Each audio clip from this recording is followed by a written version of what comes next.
Welcome, I'm Darren, and I'll be your guide today as I look at the 2001 and 2002 Pacific Football card sets, the base brands. And this was the end of the road for Pacific, at least in football.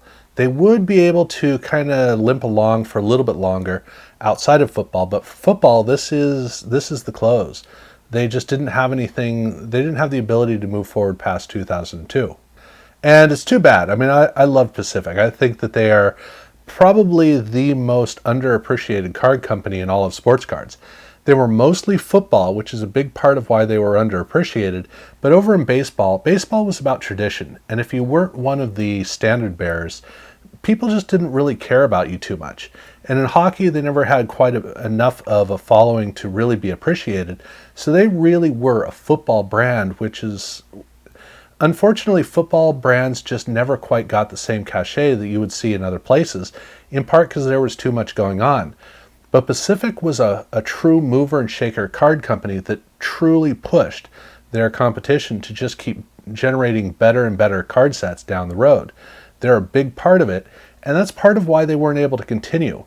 Because Pacific, when they started out, they came up with a card brand that nobody really noticed.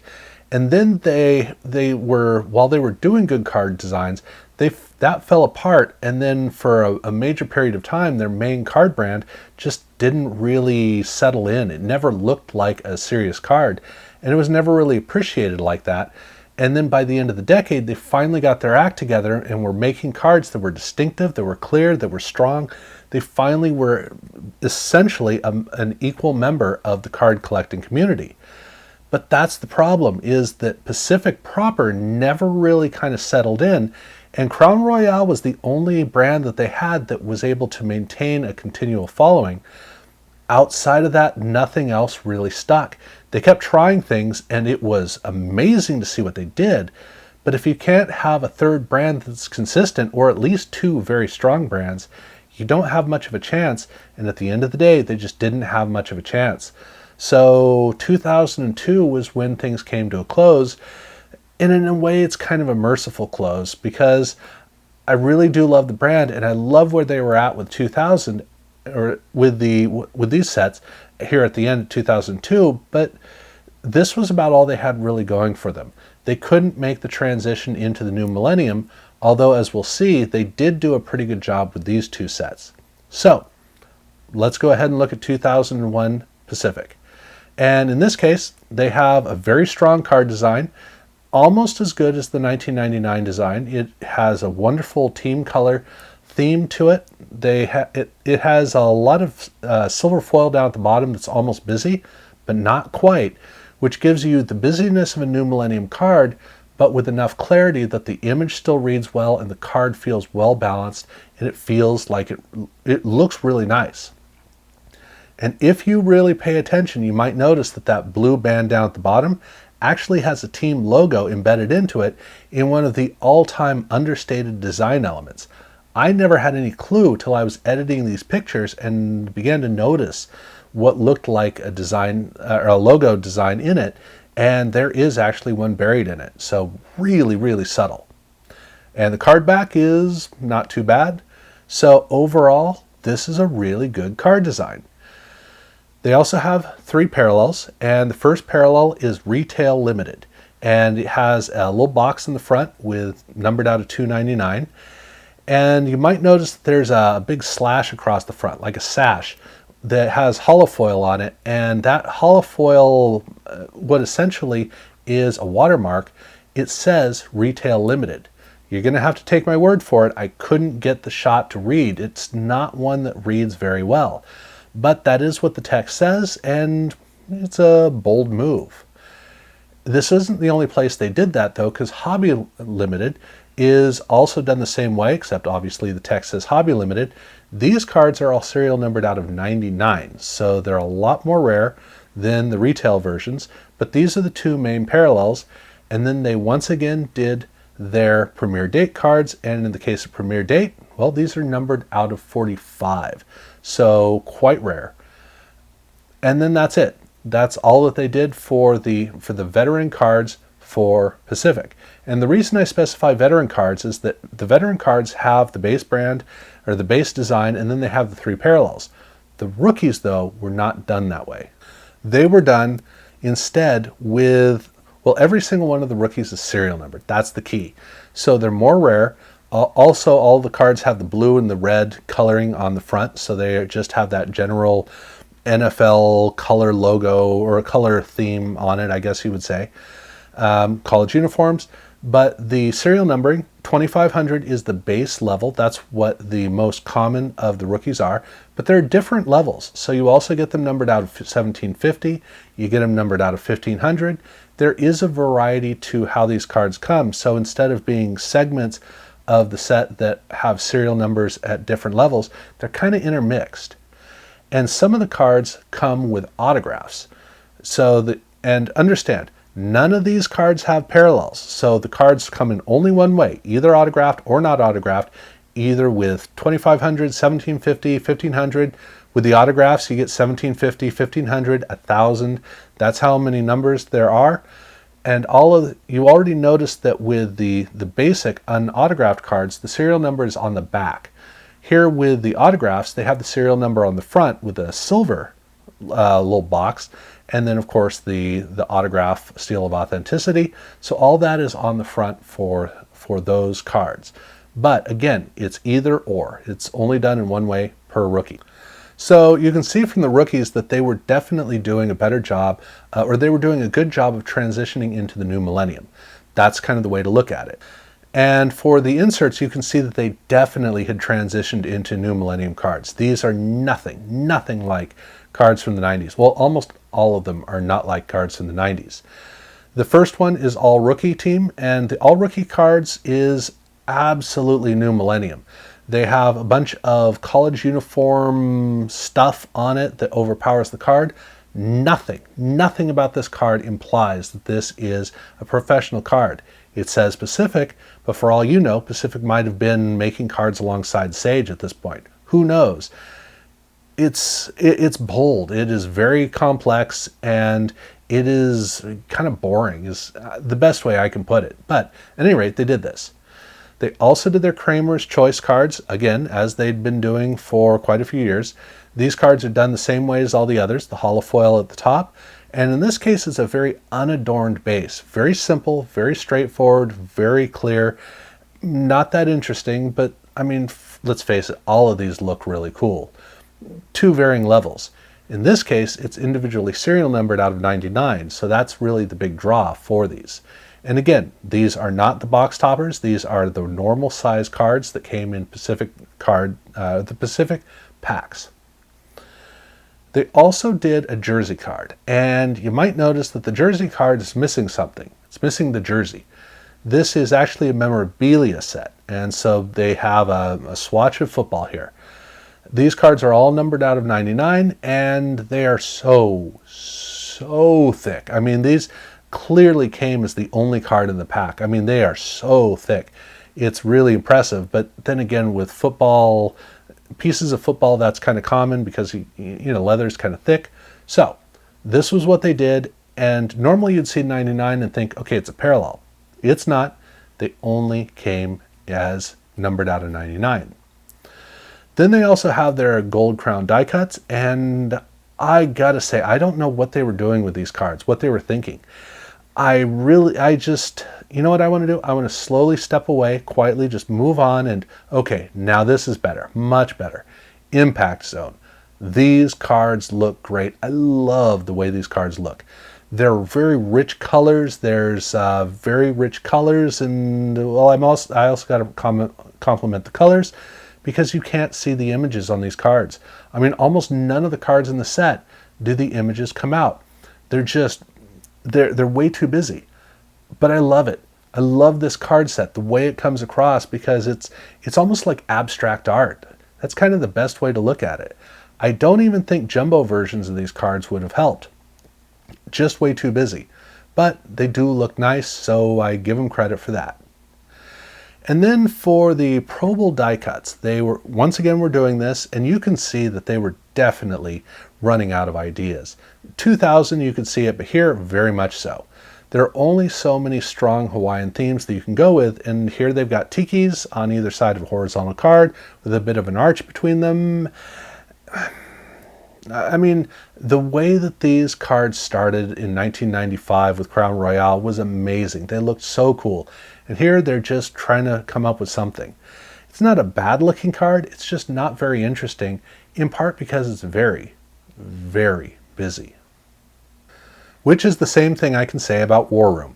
So in the case of War Room, this is, rookies. The name throws me off because I look at Warzone and I think, well, okay, if that was baseball, I get it. But in football, it just doesn't quite make sense. And especially with all the stuff going on, I guess it's like explosions, maybe flames, or I really don't know, and I really don't care because I love the colors.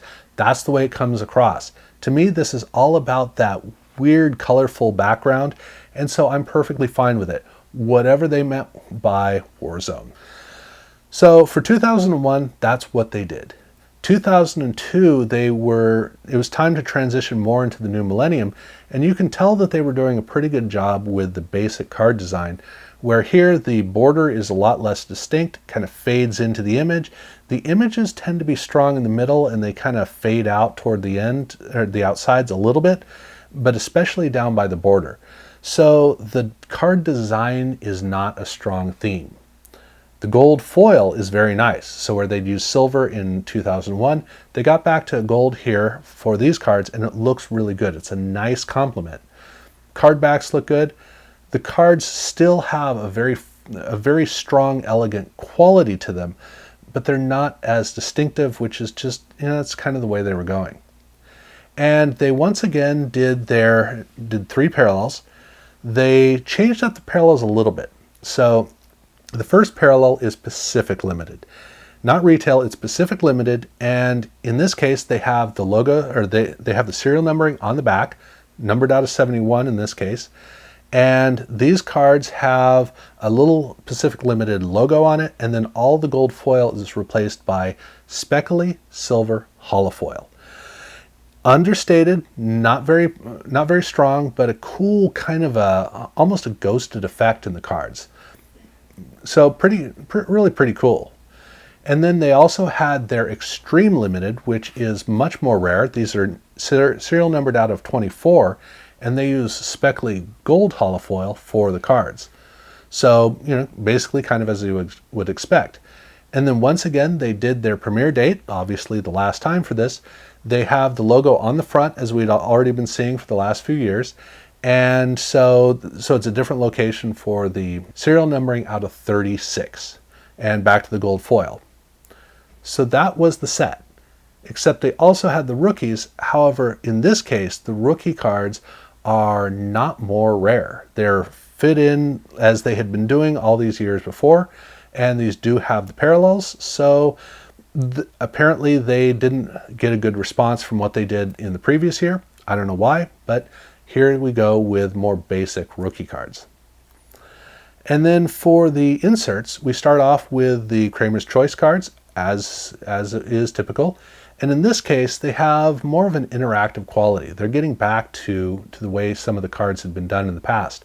I mean, they still have the holofoil for the crystal prism, but down at the bottom, they have a cool gold foil effect where the light plays off of it in a cool radial pattern that we had seen a little bit in the mid to late 90s. We hadn't seen it for a while, but here they were getting playful with it, and I think it's a big improvement. And these cards are individually serial numbered out of 120. And then they have featured performers. And for featured performers, this is a card set that's designed around parodies of movie posters. So, here we have Anthony Thomas, who is known as AT, and, well, why not make a play on the ET poster? So they took the ET poster, made a variation of it so that it says AT and it's themed around Anthony Thomas. And frankly, this is a really cool idea. These posters, I mean, most of them look really good. It's a fun parody. Here we've got Warwick Dunn, and in the case of Dunn, it's the Top Gun poster as Top Dunn. Cool. And then for Michael Vick, we have the Vick Element for Fifth Element.